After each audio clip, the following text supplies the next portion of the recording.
جو مال کی خاطر ہی آئے تھے، انہیں اگر مال نہ ملتا اور مقصد پورا نہ ہوتا تو شاید ان میں سے کچھ لوگ پھر کفر کی طرف پھر جاتے اور اسلام سے خارج ہو جاتے.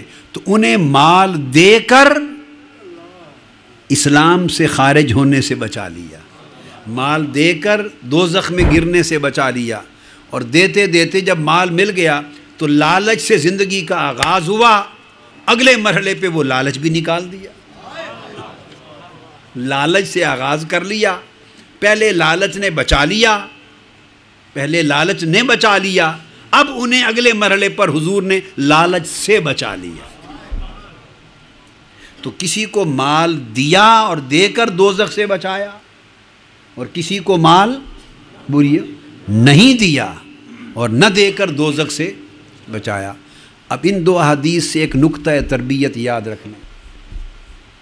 بندے کی شان یہ ہے، یہ آقا علیہ السلام کا عمل ہے، بندے کی شان یہ ہے کہ اپنے مولا پہ توکل قائم رکھے اور کامل بھروسہ کرے. بندہ وہ ہے جس کا ہر حال میں توکل اپنے مولا پر ہو، ہر حال میں بھروسہ اپنے مولا پر ہو، ہر حال میں اللہ پر کامل اعتماد ہو. یہ بندگی ہے. جس کا اللہ پر کامل اعتماد نہیں وہ اللہ کا بندہ ہی نہیں ہے، اس کا اللہ کے ساتھ کامل رشتہ بندگی ہی نہیں ہے. آپ میری بات کو سمجھ گئے نا؟ اور اعتماد کا مطلب یہ ہے کہ جس حال میں میرا مولا میرا مالک مجھے رکھے گا اور رکھتا ہے، وہ میرے حال کو مجھ سے بہتر جانتا ہے اور میری بہتری کو بھی مجھ سے بہتر جانتا ہے. اسے مجھ سے بہتر معلوم ہے کہ کیا میرے حق میں بہتر ہے اور کیا میرے حق میں کہتر ہے، کیا میرے حق میں اچھا ہے اور کیا میرے حق میں برا. جب تک اعتماد اس چیز پر نہ ہو تو توکل نہیں بنتا. آپ میری بات کو سمجھیں. اس نے کسی کو مال زیادہ دیا، کسی کو کم دیا، اسی پر حسد شروع ہو جاتا ہے. دو بھائیوں کے درمیان اسی پر مخالفت اور عداوت شروع ہو جاتی ہے. کسی کو عزت زیادہ ملی، کسی کو کم ملی، اسی پر حسد شروع ہو گئے. اسی پر بھائیوں میں، رشتہ داروں میں، دوستوں میں لڑائی ہو گئی، مخالفت، عداوت اور بغض و عناد شروع ہو گئے. ایک کا کاروبار اچھا چل پڑا، ایک کا کم چل رہا ہے، آپس میں حسد شروع ہو گئے. ایک کو برادری میں عزت کی نگاہ سے دیکھا جاتا ہے، جب سوسائٹی میں دوسرے کو نہیں، بس آپس میں حسد شروع ہو گیا. یہ جو ہم پیشہ لوگ جتنے ہوتے ہیں، یعنی دوست، رشتہ دار، پڑوسی اور ہم پیشہ لوگ، حسد تین چیزوں میں ہوتا ہے. کیا؟ رشتہ داروں میں. رشتہ دار کو دیکھتا ہے کہ ایک ہی باپ دادا کی پردادا کی اولاد ہیں، یہ بڑے اعلیٰ گھر میں رہ رہا ہے، اس کو اللہ کی بڑی نعمتیں ہیں، میں غربت میں ہوں. اس کی بڑی عزت ہے، میری وہ عزت نہیں ہے. یہ بڑا خوشحال ہے، میں تنگ دست ہوں. بس رشتہ داری ہے وہ یہ ایک مساوات دیکھتا ہے کہ ایک ہی خاندان، ایک قبیلے سے ہیں. آگے اللہ کی نعمت میں فرق دیکھتا، حسد شروع ہوتا ہے. اور حسد سے بری عداوت کوئی نہیں ہے. پڑوسی میں حسد ہوتا ہے. کیا؟ یہ حکمت کی بات بتا رہا ہوں. وہ اکٹھے رہتے ہیں چونکہ، تو پڑوس ایک برابری کا تصور دیتا ہے. پڑوس ایک برابری کا تصور دیتا ہے.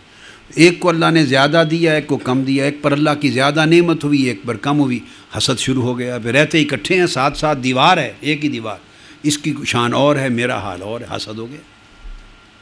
تیسرا طبقہ ہم پیشہ، خواہ بزنس کا پیشہ ہو، کیا؟ انڈسٹری ہو، خواہ ٹریڈ ہو، خواہ بزنس ہو، خواہ صنعت ہو، ایک جیسا لیبر کرتے ہیں، کام کاج کرتے ہیں، دکانداری کرتے ہیں، ایک جیسا پیشہ ہو، ہنر ہو. خواہ ائمہ، خطبہ اور علماء ہوں، علم کا کام کرتے ہوں، فروغ دین، اشاعت دین. تو ایک پروفیشن ہے، ایک لائن ہے، ایک طرح کی ان کا طبقہ ہے، ایک طبقہ ہے. تو یہ مساوات ہے. دین کی تبلیغ کرتے ہیں سارے، یہ ایک جیسا اسپیکٹ ہے سملیرٹی کا. اب آگے فرق ہے، ایک پر اللہ کا بڑا کرم اور نعمت ہو گئی، اللہ نے بے پناہ خزانے سے نواز دیا، دوسرے کو کم ہے. ایک کی عزت زیادہ، دوسرے کی کم ہے. ایک کی قبولیت زیادہ، دوسرے کی کم ہے. ایک پر اللہ کے علم کی فراوانی، معرفت کی زیادہ، دوسرے کی کم ہے. بس یہ گوارا نہیں ہوتا، حسد شروع ہو گیا. اب یہ حسد کے جو بھی اسباب ہوتے ہیں، اگلی بات سنیں، کس وجہ سے ہوتے ہیں؟ نقص بندگی میں ہے، نقص ان دو کے درمیان کوئی پرابلم نہیں ہے. اور جس کو حسد کی مرض لائق ہوتی ہے اس کی بندگی ناقص ہے، اس کا اعتماد اپنے مولا پر نہیں. کیا لوگ اللہ کی رحمت کو تقسیم کرتے ہیں؟ یہ اللہ پاک نے فرمایا یہ ہم خود تقسیم کرتے ہیں، جس کو جتنی چاہیں رحمت دیں. تو جب یہ ایمان ہو کہ نعمت بھی اللہ کی اور دین بھی اللہ کی، نعمت بھی اللہ کی اور دین بھی اللہ کی، جس کو جتنی چاہے ادا کر دے. قل اللہم مالک الملک تؤتی الملک من تشاء و تنزع الملک ممن تشاء و تعز من تشاء و تذل من تشاء بیدک الخیر. یہ پوری آیت توکل ہے. اے اللہ تو ملک و ملکوت اور بادشاہت کا مالک ہے، جس کو چاہے سلطنت دے دے، جس کو چاہے سلطنت. تو جس کو مل گئی اور ایک کو نہیں ملی، اس نہ ملنے والے نے اس کے ساتھ حسد شروع کر دیا، اور جڑ کیا بنی؟ وہ سلطنت اس سے ملی، مجھے نہیں ملی. بھائی دی کس نے؟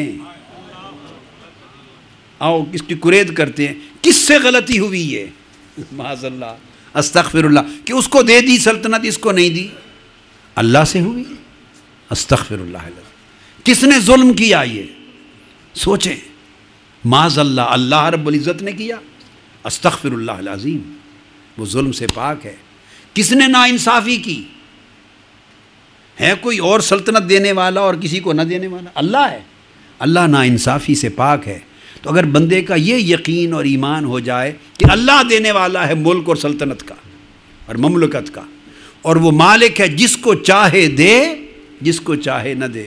وَتُعِزُّ، اس نے لفظ بولا وَتُعِزُّ مَن تَشَاء، وہ لیسن دیتا، سبق سکھا رہا ہے. اے باری تعالیٰ تو ہی ہے جس کو چاہتا ہے عزت دیتا ہے، اس پر کسی کا حق نہیں ہے. یہ اللہ کا فضل ہے. کسی کا حق اور کلیم، من تشاء نے سارے کلیم ختم کر دیے.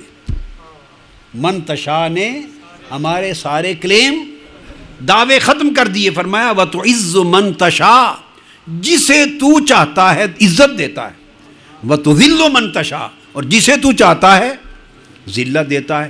تو یہ کلیم، رائٹس کے کلیم ختم ہو گئے. من تشاء نے سارے کلیم ختم کر دیے. جس کو چاہے عزت دے، جس کو چاہے ذلت دے، جس کو بڑھا دے دنیا میں، جس کو کم کر دے. تو جب یہ دین اور تقسیم اللہ کی ہے تو حسد کس پر؟ تو حسد کی اب تعریف کریں. کیا ہوا؟ گویا اللہ کے فیصلے پر وہ ناراض ہو گیا. اللہ کی تقسیم اس نے قبول نہیں کی ہے. اللہ کے حکم اور امر کو اس نے چیلنج کر دیا. کس نے؟ اس کے دل نے. دل اس پہ راضی نہیں. اور اگر اسے ریپلیس کر کے اس کی جگہ توکل آ جائے، اور توکل کا معنی اللہ کے ہر فیصلے پر کامل اعتماد کے مولا جو تو کرتا ہے وہی بہتر ہے. اگر یہ اعتماد ایمان صحیح کے ساتھ کاملاً قائم ہو جائے تو کوئی بندہ ہے جس کو حسد کا مرض لائق ہو، حسد سے نجات ہو جائے، حسد سے نجات ہو جائے.